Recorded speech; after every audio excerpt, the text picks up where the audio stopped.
Се надевам уживавте во репортажата со Toyota RAV4 со приклучен хибриден погон на Кожув.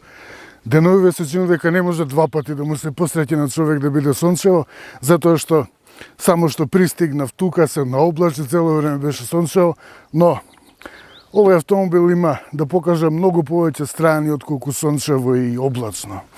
И тоа е веројатно и суштината на приклучниот хибриден погон. Овој автомобил сека да биде се во едно. Решение за долго време, долгорочно решение. Некогаш забораваме дека автомобилите се инвестиција. Вложување во нешто што треба да има корисна вредност, трајна вредност, исплатливост. И тоа е, всушност, оваа Toyota RAV4 со приклучен хибриден погон. Се вложува во автомобил кој што има многу страни. Ги има сите квалитети по кои што RAV4 низ сиве генерации досега го познаваме како квалитетен, издржлив, комотен, практичен, солидно изработен, издржлив, чист, хибриден.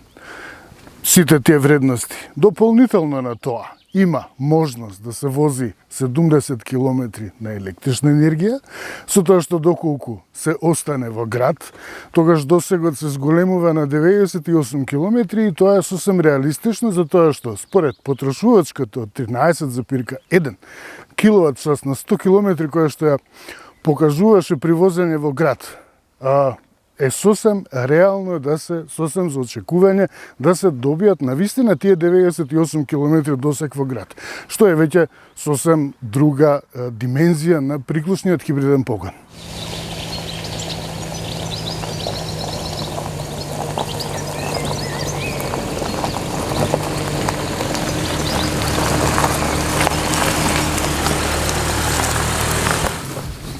А ако добро пресметаш и почекаш 10 минути, веројатно и ќе добиеш повторно сончеви кадри.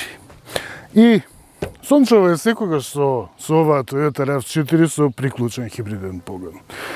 И целата вредност на оваа моделска изведба е во слободата на изборот. Возењето на струја со приклучниот хибриден погон е само една можност, само еден избор. Тоа е прашање на расположение, прашање на предизвик, прашање на уживање. Возењето на струја не е присила, туку е избор. Човек решава дека едноставно ќе вози на струја и ужива во тоа. Не е воопшто прашањето дали ќе се заштеди или не. Овој автомобил вреди 60.000 евра. Во таа категорија, сега, постојат различни толкувања, различни правци како луѓето си ги ценат парите за тие 60.000 евра што ќе ги вложат во тоа. Меѓутоа, навистина, ако се погледне, човек што може да се дозволи да даде 60-70.000 евра за толкаво парче вреден автомобил, и не му менува многу дали ќе троши во месецот 100, 200 или 300 евра за гориво или струја. И тоа е вистината. Тоа е вистинскиот избор, вистинската причина зошто луѓе се решаваат за електричен погон, за хибриден погон. Исто е, секогаш има избор. Човек сака да се награди со нешто повеќе во живот.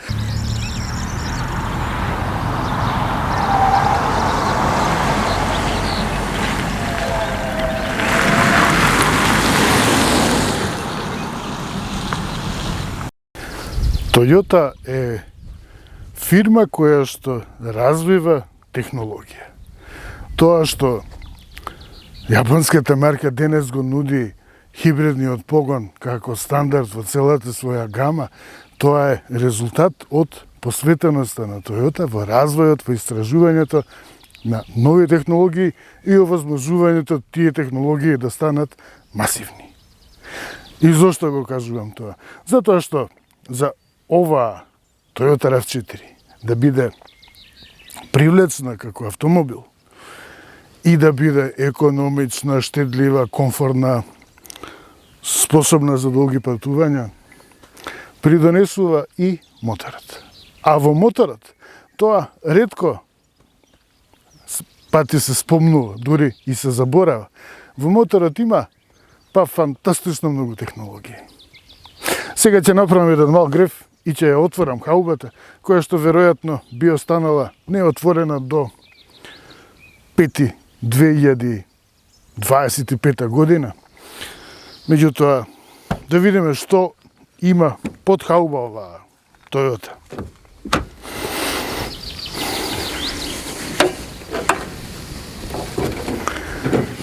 Барем шипката нема да ја отстранувам од фабричката положба, за да се зачува светоста на овој простор. Овој мотор, 2,5 литарски 4 цилиндарец, користи два системи за впрскување на горивото. Тоа е D4S технологија на Toyota и паралелно има два системи за впрскување. Едниот е за директно впрскување на горивото, значи со инјектори, прскалки кои што се досегаат во самата комора за согорување, значи слично се поставени како свечичките што се поставуваат, и има паралелно втор систем за впрскување на горивото, индиректно впрскување, односно прскалки, втори пар од 4 прскалки кои што се вградени во шмукувачката гранка. И тие два системи постигнуваат, се грижат за Toyota. Овој мотор, Dynamic Force на Toyota, кој што имаше премиера во Crown и потоа се вградуваше прво во Lexus, таа техника возможува да биде овој мотор во исто време и штедлив и динамичен. Обично, кога се развиваат моторите, се избира насока, дали некој мотор ќе биде штедлив, дали ќе биде динамичен. Со тие два системи, Toyota ги соединува тие две крајности, значи на штедливост и динамичност.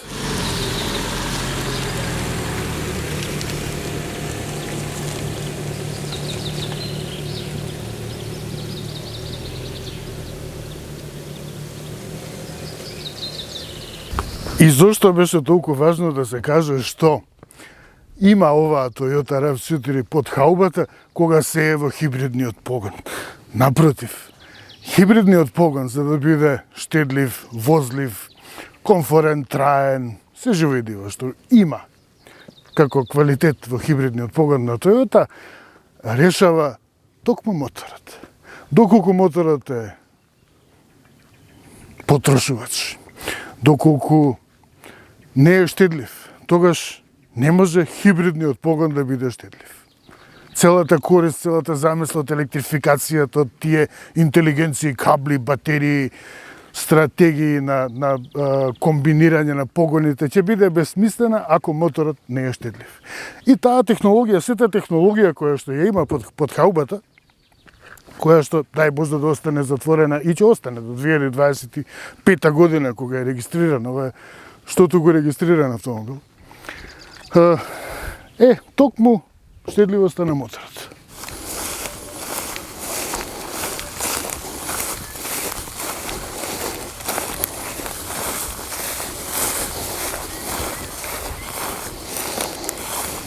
Значи, воопшто за хибридниот погон да биде штедлив, решава моторот. И таа комбинација од две стратегии на впрскување на горивото помага да се постигне еден карактер на оваа Toyota на два автомобила во еден најмалку. При возење во град, при помало оптоварување, работат истовремено, еден по друг, работат системот за директно впрскување и системот за индиректно впрскување. Значи, на тој начин, нивната заедничка работа помага да се постигне похомогена смеша, значи порамномерно да се исполни целиот простор во комората за согорување, за да може горивото, смешата да се огори правилно, ефикасно, без емисија на штетни гасови. Тоа мора и дополнително да се земе предвид зашто се користат тие две технологии, додека при повисоко оптоварување, кога ќе се постигне повисока брзина, кога ќе се побара повисока брзина, посилно забрзување, одржување некое побрзо темпо на автопат, пристигнување, значи во сите оние ситуации кога треба да се побара повеќе моќност, работи само директното впрскување.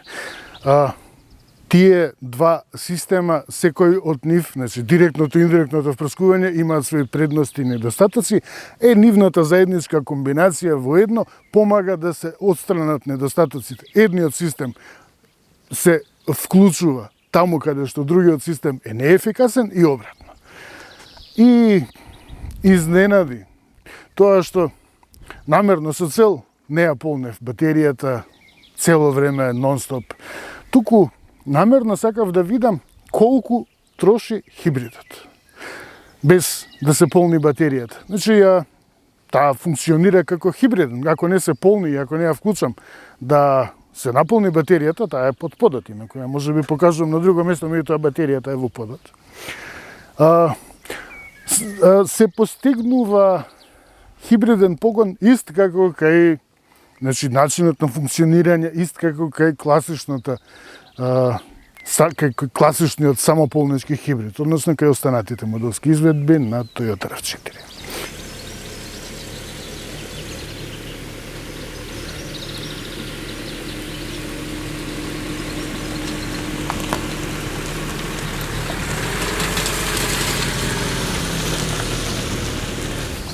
Пријатно изненадување што, познавајќи ја техниката, може би и не требаше да биде толкава големо изненадување, во тоа што Toyota RAV4 со приклучен хибриден погон троши помалку од стандардната Toyota со хибриден погон, самополнечки хибрид. Значи, доколку се остави ова RAV4 плагин хибрид да се користи како самополнечки хибрид, без да се полни батеријата или да се мисли што како околу неа, пак ќе биде во прединство во поглед на потрошувачката ова Toyota RAV4, оваа изведба, затоа што моторот има плюс, значи тие технологии кои што ги спомнав, иако и двата мотора работат во Еткинсонов принцип, значи пак се исто штедливи, тоа оваа е уште толку поштедлива.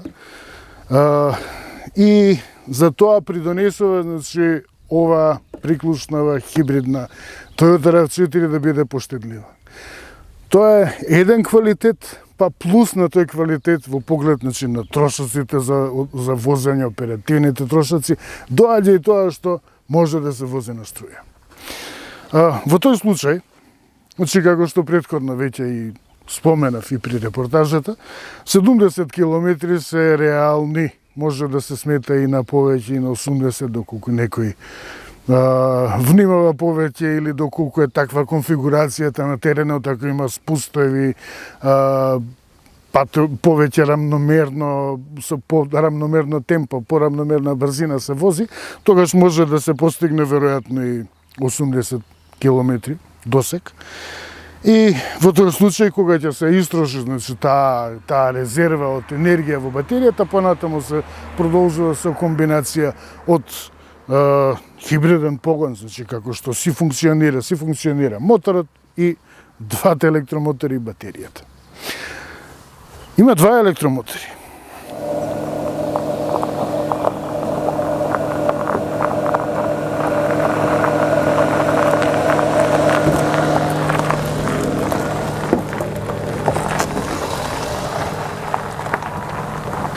Што се има од погон во оваа супер техно Toyota RAV4 плагин хибрид? 2,5 литерски мотор, бензински мотор со 4 цилиндри, долгоодан, значи по карактер е ориентиран да произведува повисок вртежен момент, со степен на компресија 14:1, значи фантастично висок степен на компресија, и за да може да функционира со таков степен на компресија, помага меѓу другото и комбинацијата од двата системи за впрскување кои што ги спомнав.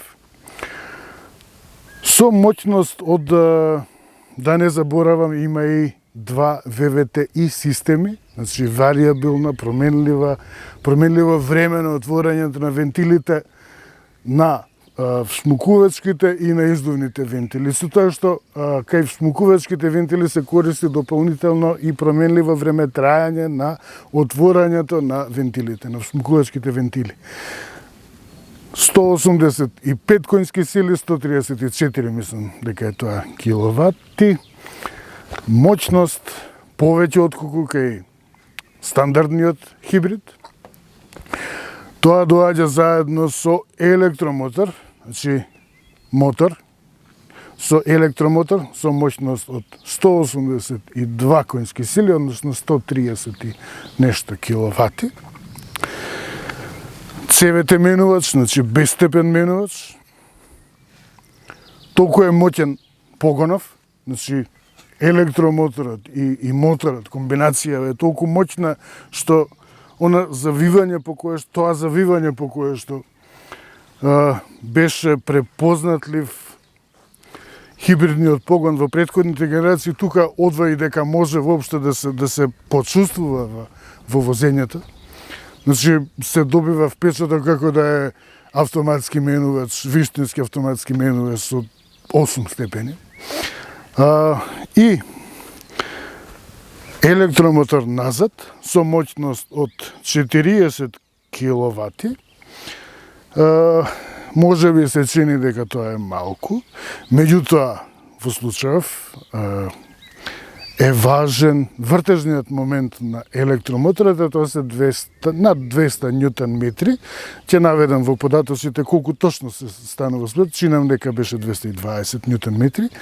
Значи сосем моќна, сосем висока моќ, солидна, способна моќ е тоа. И тоа доаѓа заедно со батерија која што е со големина од 18 киловат часови и која што е поставена во подот. Значи, тоа помага и возните својства да бидат малку подинамични, затоа што се спушта тежиштето и се постигнува подобар тежински баланс воедно. Во багажникот има разлика. Тоа и натаму се 520 литри капацитет. Разликата е во тоа што подот во овој дел е за 35 милиметри повисок отколку во стандардната Toyota. Меѓутоа, зарем се малку 520 литри. Може и да не се забележи, се качува, постепено се качува подот, значи 35 милиметри е тука повеќе разликата во висината во споредба со класичната изведба, незначително. 520 литри и преку 1600 литри со соборена клупа. Долу има резервно тркало, помошно резервно тркало во ред. Има и простор за одлагање на предмети, на течност, за мијање на стаклата, на алат, помошен алат. Тука има и осигурачи, кабли.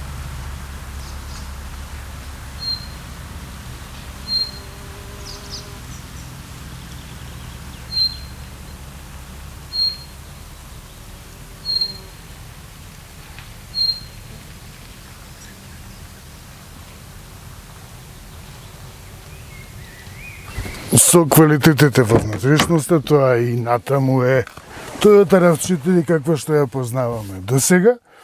Значи, во оваа генерација, моделот е во продажба од 2019 година. Се забележуваат и претходните генерации колку се користат, значи кога ќе седне човек во некој автомобил од одредена марка, почнува да ги забележува секогаш автомобилите, другите автомобили од таа марка, па и другите модели од таа моделска серија. И беше многу интересно да се забележи колку всушност се вози RAV4 колку во сите генерации е присутен кај нас и дури човек тешко дека може да разпознае точно која генерација, дали може би беше постарата или поновата, затоа што се во фантастично сочувана состојба. Користа на Toyota RAV4 веројатно е проблем да се најде на нашиот пазар. Тоа е веќе една друга димензија. Меѓутоа, според изгледот, според чувството што човек го добива во RAV4, го има оној печат на автомобил кој што е способен и за возење по терен, односно нема некои не премногу елегантни, нежни форми или модерни, не ги не очекува човек внатре. Овие се впечатливи, овие кругови се впечатливи, повеќе го има дисплејот кој што е сменет, значи со фейслифтот беше сменет дисплејот, смената е графиката, содржините, поврзувањето со мобилен телефон е многу побрзо и многу по делотворно, значи иако за Android и натаму треба да се користи кабел, Apple не. Има тука една практична преграда која што дури отпосле се забележува дека воопшто некој автомобил, прашање колку автомобили денес нудат ваква отворена преграда. Има и тука исто така мощен корисен простор, може тука и клучат да се одложи, кој зашто ќе најде простор дека тука му е соодветен. Има полноч во ова супер опремена изведба плагин хибрид, значи нивото е стайл. Има и безжичен полноч за телефон. Има и грејање на седишта, има овие програми што ќе ги опишам подоцна, има плюс вообичаено за јапонските автомобили, има и тука едно поле со копчиња, има дигитални инструменти, воланот е стандард во секоја Toyota и тоа е допадливо. Оди во насока на идејата на Акио Toyota, чувството во секоја Toyota да биде исто и во возење, па и во седење, и во секојдневното користење. И пријатно е човек. Јас сум трет ден во Toyota RAV4. Секое наредно возење носи некое задоволство, плюс се открива некоја нова страна. Меѓутоа, главното е во тоа што нема замор при возењето. Значи, за заморот придонесува и бучавата кај другите автомобили, придонесува и бучава и амортизација, и човек се замара и од тоа што треба да мисли дали автомобилот ќе повлече или не во некој момент во возењето. Значи, тоа, сите тие големини фактори, влијанија, придонесуваат Toyota RAV4 со приклучен хибриден погон и воопшто Toyota RAV4 со хибриден погон да биде релаксирана, опуштачка за возење, патувачки автомобил.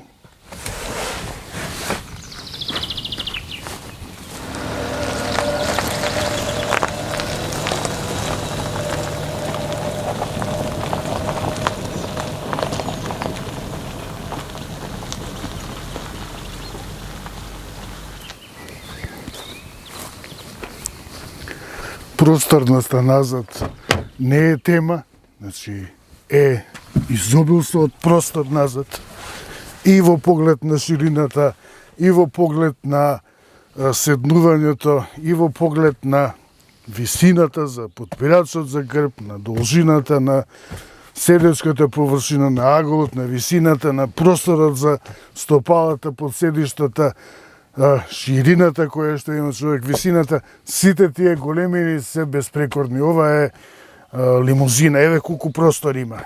Значи, дури и кога би било уште 5 сантиметри наназад седиштево или 10 сантиметри, пак би имало простор за седење назад. Комотно, комфортно.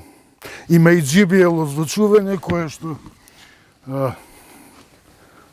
квалитетот на записот не дозволува да се пренесе, би било многу чудно да го снимам звукот на JBL. Сега веќе ако се бара влакно во јајце, задната клупа не се мести по должина, нема местење на аголот, меѓутоа се соборува многу комотно. Практичноста, интелигенцијата во секојдневието е одлика на Toyota. Се добива рамнен под, мало повишување. Меѓутоа, тоа воопшто не е недостаток на тоа отсуството на местење по аголот или лизгањето по должина. Зошто би имало лизгање по должина кога е 520 литри багажникот пак? Како изведба со погон на сите тркала, значи автоматски погон на сите тркала, кој што се вклучува по потреба, Toyota RAV4 плагин хибрид располага и со програма Trail. Во тој случај се приспособува контролата на распределбата на погонот и реагирањето на контролата на тракцијата се приспособува за теренско возење. Тоа е интелигентна програма која што се грижи да се совладаат и па да речеме малку по сериозни теренски услови, односно пречки. Менувачот може да се ракува и рачно.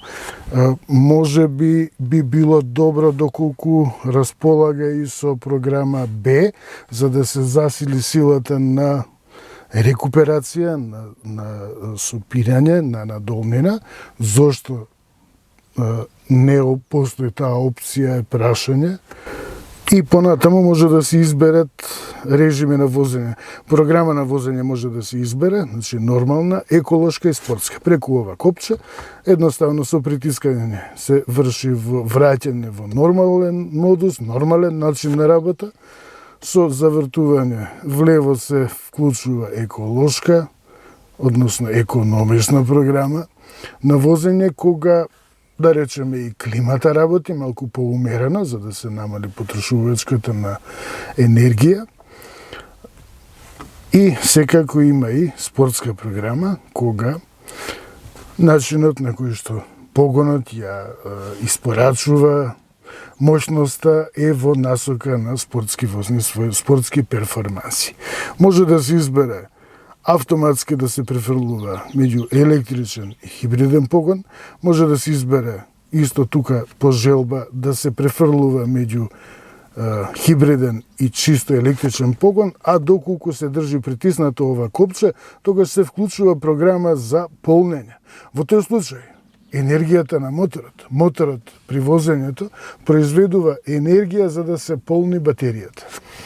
И тоа би било корисно.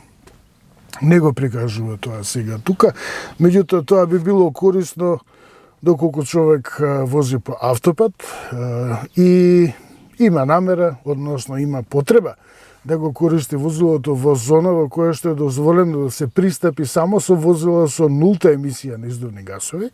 Постојат такви зони се повеќе во Европа, со причина постојат, и затоа тоа ја открива причината зошто постои таква опција за да се вклучи батеријата да се полни во текот на возењето. Toyota не претерува со надворешните обележја на изведбата со приклучен хибриден погон. Разликата во споредба со стандардните изведби со самополнички хибрид е во постоењето на оваа лајсна напред, која што е во некој мат финиш и во црната сјајна маска, во сјајната изработка на маската. Тоа е напред. Останатите детали се својствени за стайл нивото. Назад исто така ја има оваа лајсна, значи се повторува лајсната од напред, истиот финиш. Го нарекуваат обично сатенски, меѓутоа помашки нека биде мат. Ова е исто така во сјајна црна боја. Значи додатокот на браникот е во сјајна црна боја. Ги има двете издувни цевки. Долу е нормално двоен издув. Тркалата од 19 инчи се стандард, во оваа изведба двобојна, мощна, впечатливо. Значи, подсеќаат дека ова сепак е и автомобил со спортски перформанси, со 306 системски конски сили и спринт за помалку од 7 секунди до темпо 100. Бојата е вообичаена. Како што спомнав, тоа е веројатно и најчесто избираната боја кај RAV4. Може да се комбинира и со двобојна изведба, со контрастна боја на покривот, тука не го има овој елемент. Класичен, траен изглед. Луѓе после 20 години ќе гледаат во овој автомобил, ќе гледаат како во Toyota RAV4, а не како во некој автомобил од стара генерација. Тоа се безвременски вредности на Toyota. Светлата се мощни, агресивни, значи мощни остри црти, иако се толку добро вкомпонирани во целиот изглед, што дури отпосле се забележува колку всушност има лутина во нив. Има и миење, тоа е стандард. Оваа лајсна исто внесува сериозност заедно со ретровизорите. Појава што трае. Овој зафат во задните столбови се повторува кај сите останати SUV, односно RAV модели на Toyota. Спомнав зошто RAV модели, затоа што RAV4 како име за recreational activity vehicle, односно возило за рекреација во слободно време, постоеше уште долго пред светот да се сети дека треба да им смисли име на овој вид на автомобили. Тогаш и не постоја други автомобили освен RAV4 со таква замеса, таква намена. И ова е одлика што се повторува и кај Yaris Cross, значи најпродаваниот модел на Toyota во Европа. Ги има линиите и кај Corolla Cross. Може би има мала отстапка кај шампионот, односно шампионката CHR, која што прави некоја мала варијација на овој зафати во насока на дизајнот што го има BZ4 Cross и Prius новиот.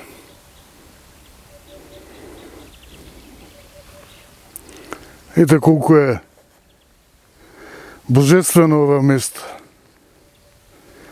Ова не е Кожув. Друг пат ќе објаснам кој е ова место и RAV4. Автомобил со кој што е уживање да се дојде на вакво место. Автомобил кој што остава расположение, релаксираност за да може да се ужива во вакви места. И тоа што е најдобро, човек да не сега да се врати толку брзо назад, меѓутоа возењето во RAV4 да биде причина за човек сепак да мисли и на враќањето.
Тоа е таа практична преграда која што во режија на Toyota е нормално дека е обложена со заштитен материјал кој што спречува и лизгање.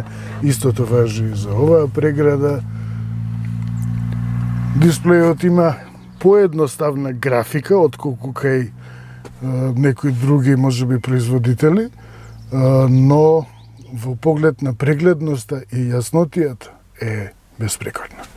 Тоа што го избирала Toyota овој вид на прикажување, значи на информациите, е со причина и со намера да биде многу попрегледно, затоа што сепак со овој дисплеј треба да се ракува и во текот на возењето и важно е да не се одзема премногу вниманието.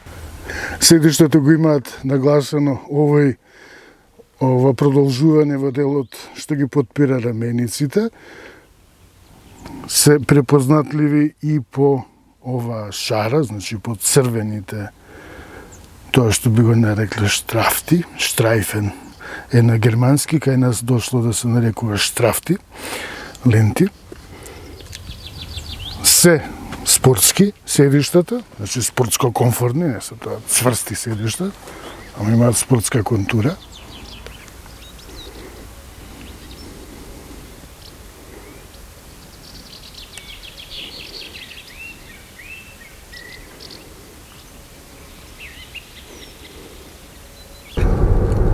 Останува уште еден дел од тестот,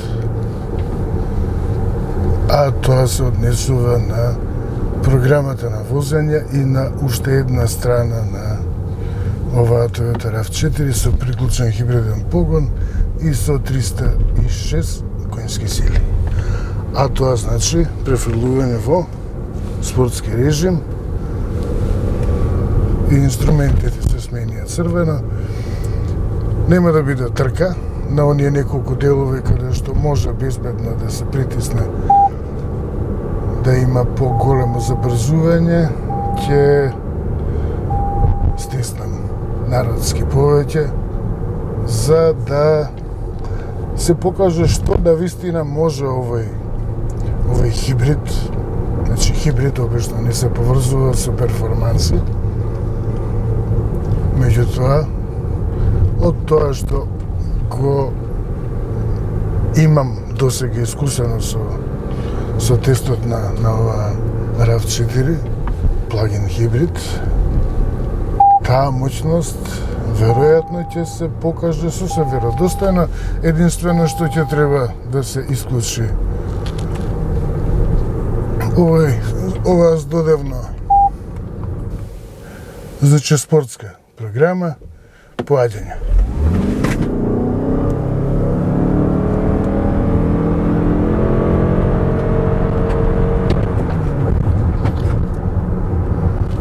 Толку беше.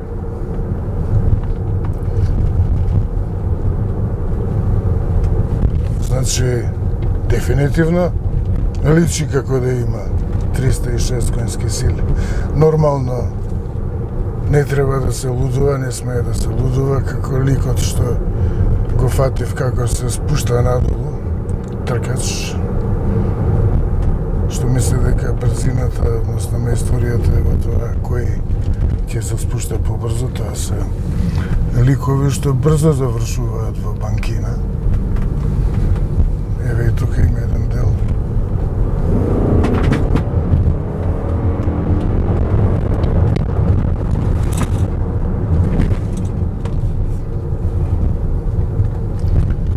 Навистина импресивна моќност.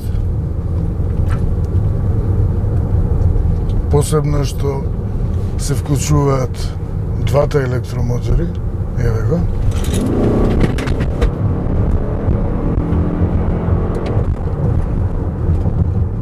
Значи сепак мора да се биде внимателен, да не се претерува.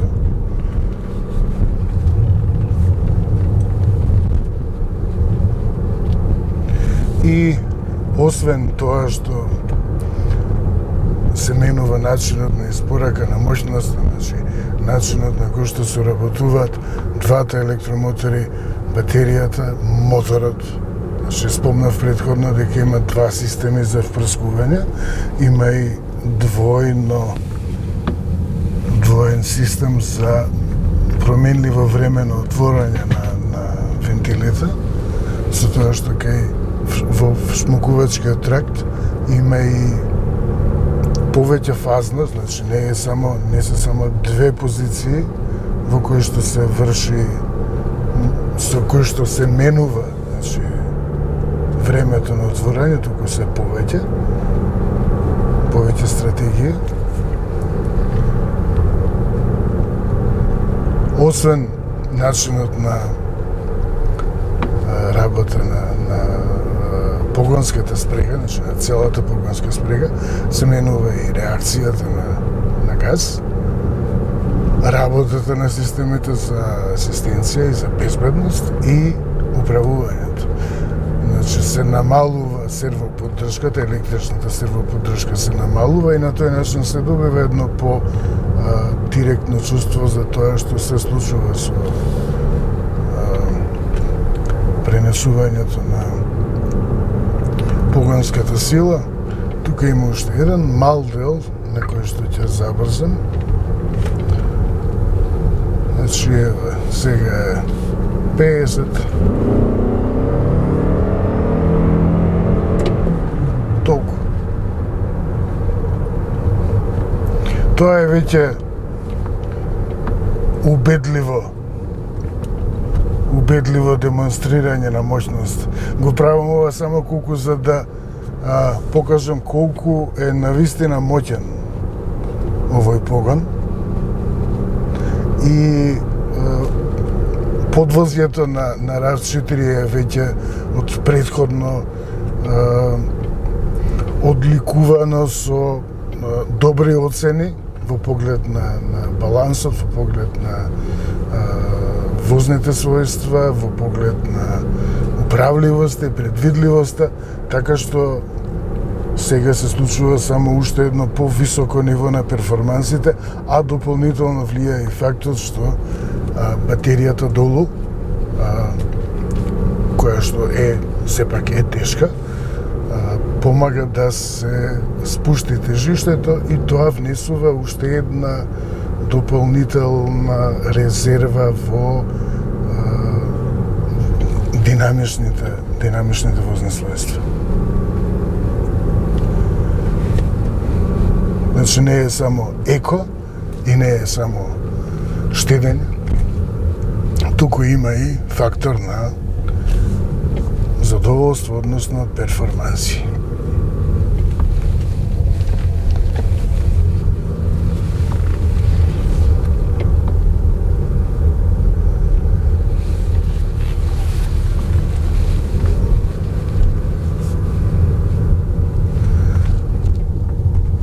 А за надолу нека си полни батерија. Повторно беше приклучена 3 часови, околу 3 часови за наполнење на обичен, значи приклучок, цело време полнен на обична приклучна кутија за струја. И досегот излезе 31 километар се наполни за тоа време. Еве го и просекот, просечната потрошувачка од претходното возење кое што го имав, кое што имаше, значи, побрзи и подинамични секции делници, 4,3.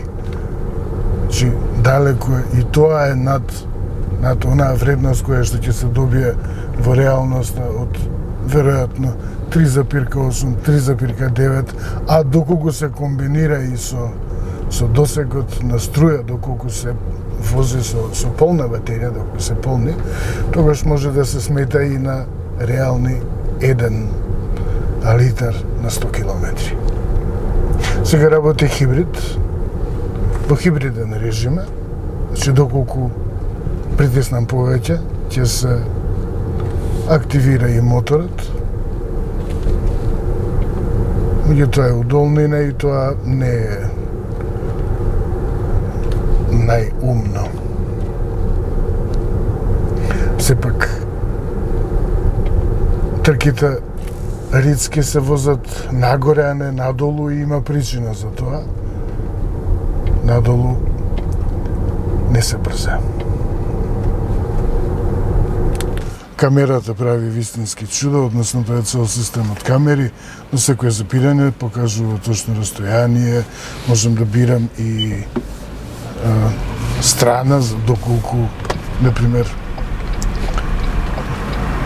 паркирам. На спуштање инаку од водно добив и неколку километри екстра досек, така што сега, ова е веќе магистрала, имам 37 километри досек. Значи се зголеми електричниот досек. Тоа не менува. Значи во случај да префрлам во режим електричен чисто, што нема да префрлува автоматски во хибрид, тогаш би имал 37 километри досек на струја. Значи подарок. Еве, повторно, можам да изберам страна, доколку има нешто што ме интересира, односно доколку има детал, некој нешто што мислам дека има пречка, можам да изберам тука. Можам да вратам, можам на оваа страна да видам што има. И сето тоа е многу едноставно и лесно за ракување.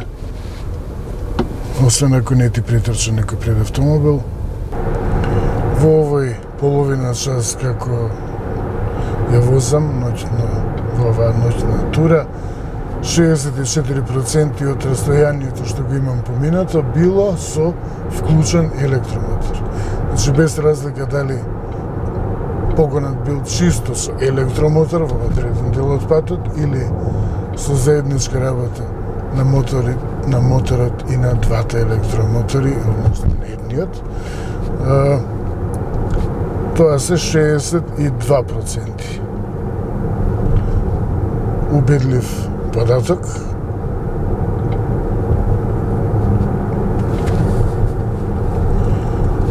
Овој знак во портокалова боја покажува дека го имам исклучено системот, односно камерата што ги чита сообраќајните знаци и со тоа предупредувањето доколку возам побрзо.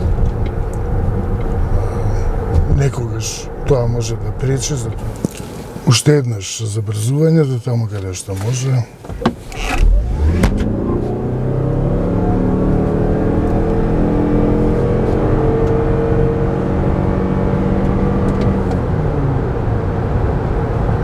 Тоа е навистина моќно.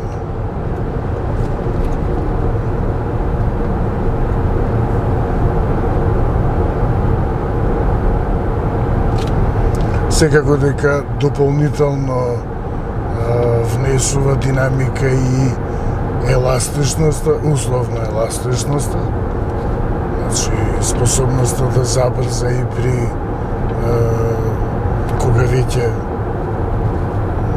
има, кога веќе е во возење, значи еве од 80 до 120. Постојат два стандарди, едниот е 60 до 100, другиот е од 80 до 120. Еве како забрзува од 80 до 120, само што треба да постигнем равномерна брзина.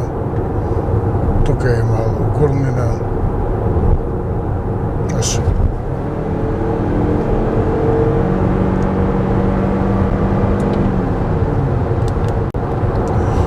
тоа е многу побрзо и многу помоќно отколку што би можеле да постигнат обичните мотори. Значи, сепак тоа е заслуга и на електромоторите, тука учествуваат и енергијата во батеријата. Сето тоа придонесува за оваа, па повеќе би ја нарекол релаксираност отколку надмоќ. Еве и забрзување од 60 до 100, само да постигнем равномерна брзина и нормално да нема автомобил назад. Еве 60 сега.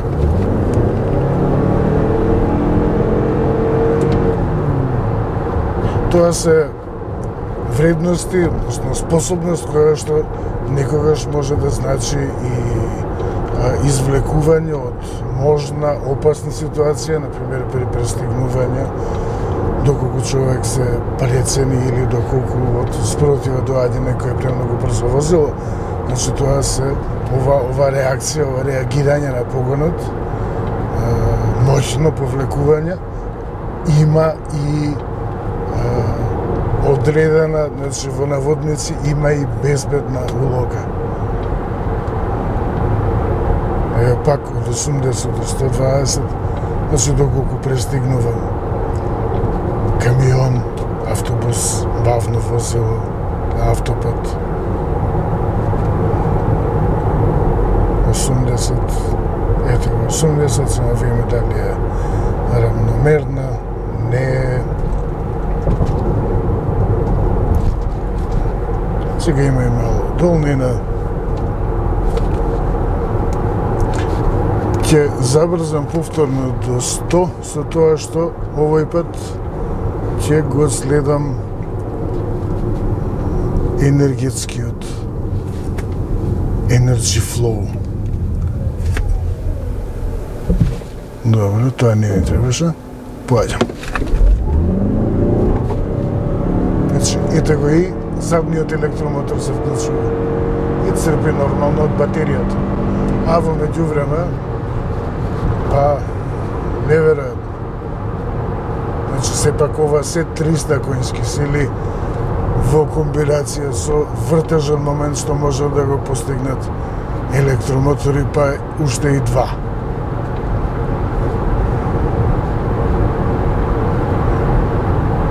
Еве при меѓу забрзување од 60, например,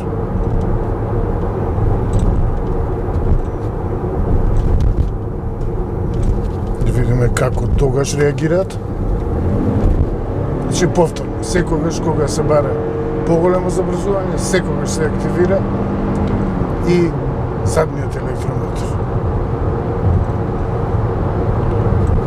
Уште една страна на RAV4 која што досега не постоела и во комбинација со GR Sport изведба тоа би било уште по комплетно.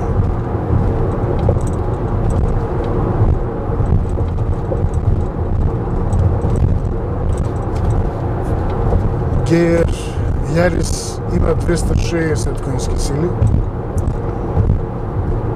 има сосем друга тежина, значи спортскиот Yaris, кој што е комплетно различен од Yaris што е за секој ден. А RAV4 плагин хибрид има 306 конски сили, па сега тоа е една соодветна споредба, не споредба, туку повеќе како ориентир.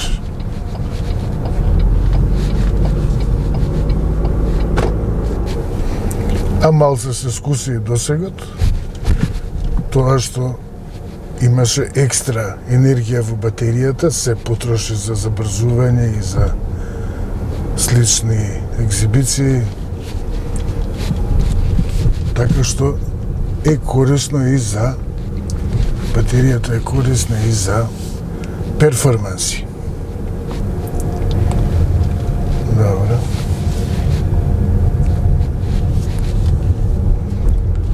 Назад по автопатот.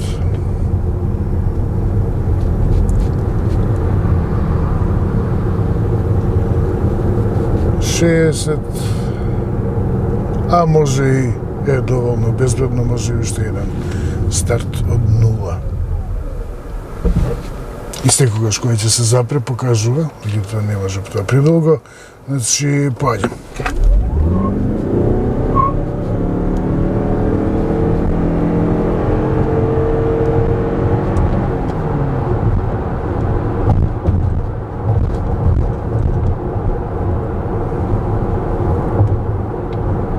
Брзината е ограничена на 180, тоа е новиот джентлменски манир на производителите.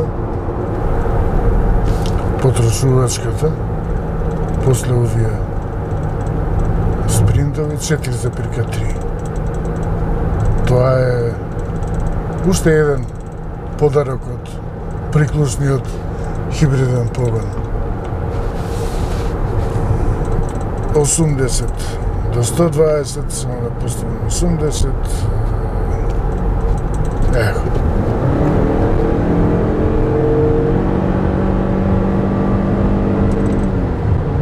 А веројатно би требало и нов стандард за Toyota RAV4 плагин хибрид